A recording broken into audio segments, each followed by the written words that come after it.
The Spring Celebration, written by Tina Umperville, illustrations by Christy Rice.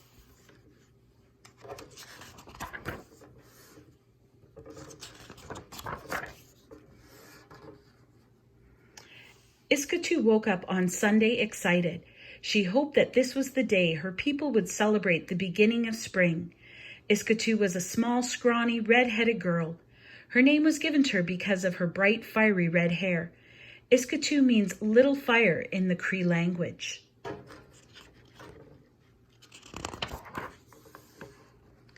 She lived in a small village named Brichette. Brichette is in the far north, where the winters are long and bitterly cold. At the end of the winter, the people in her village looked forward to the first warm Sunday so that they could celebrate the new season.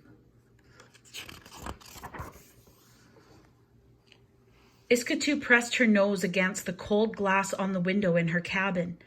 All she could see was fresh snow whirling around in front of her.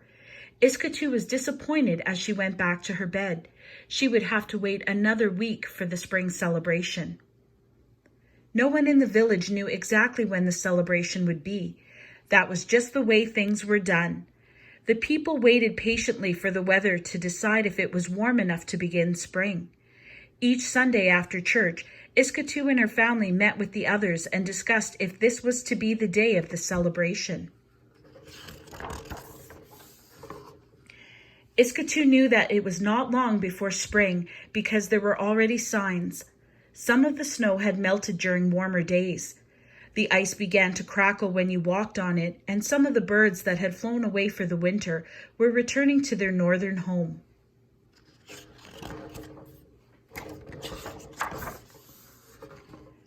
Finally, the chosen day arrived. After church, the people went back to their homes and gathered what they needed.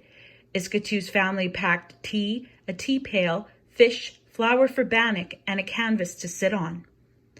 The supplies were placed in a box and loaded onto an old wooden sleigh. Iskatu looked forward to playing with all of her friends on this beautiful spring Sunday. The celebration was held on an island not far from the small village. Iskatu's family walked to the island. Even though it was spring, the lakes were safe because they were still thick with ice. Iskatu, her friends, and the dogs ran ahead. Although they were running and having fun, they had to pay careful attention not to run or play on thin ice. There were holes in the ice made by logs that had drifted onto the water before it was frozen. Iskatu had fallen through the ice once before. She remembered how cold and scared she had been.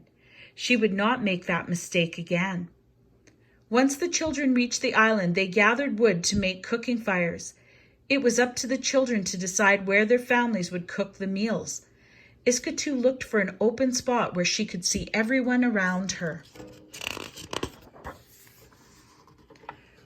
When she found her spot, she did not let anyone take it.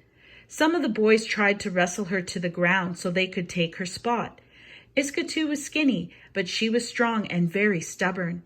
She did not give up and won in the end. After all the children had picked their spots, they climbed trees and wrestled. They wanted to have fun before it was time to pick berries. When the adults arrived at the island, they began cooking the feast. Iskatu and her friends were told to pick cranberries. The cranberries were very ripe. They had been frozen under the snow all winter and were ready for picking.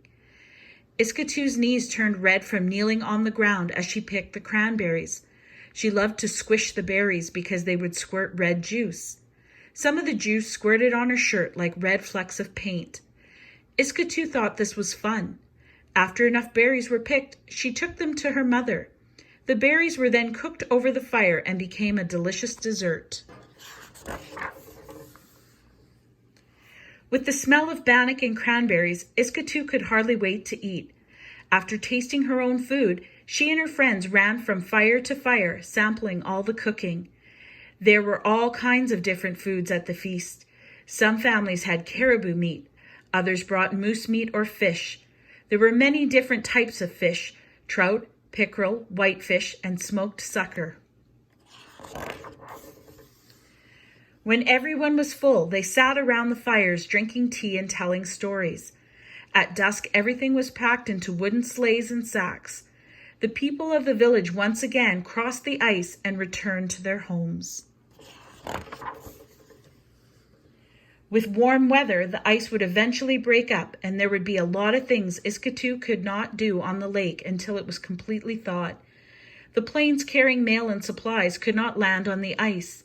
The village would be cut off from the outside world until the planes could land on the open lake. As Iskatu slept that night, she dreamt of all the good things that spring brought to the village. There would be eggs in nests, new baby animals, pussy willows, and budding leaves. Most importantly, there would be lots of ponds with tadpoles to play with.